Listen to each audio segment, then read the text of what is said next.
Hi there. In this video, I'll show you how to create, save, and open a URL shortcut on your desktop. This is a great way to quickly access your favorite websites right from your desktop.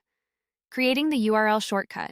First, open your web browser and go to the website you want to save. Click on the URL in the address bar, then drag and drop it to your desktop. This will create a shortcut for the website. Saving the URL shortcut. Alternatively, you can right-click on your desktop, choose New, then Shortcut. Paste the URL, name your shortcut, and click Finish. Now the shortcut is saved on your desktop.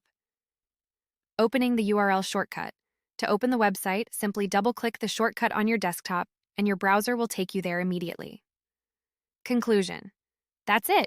You've successfully created and saved a URL shortcut on your desktop.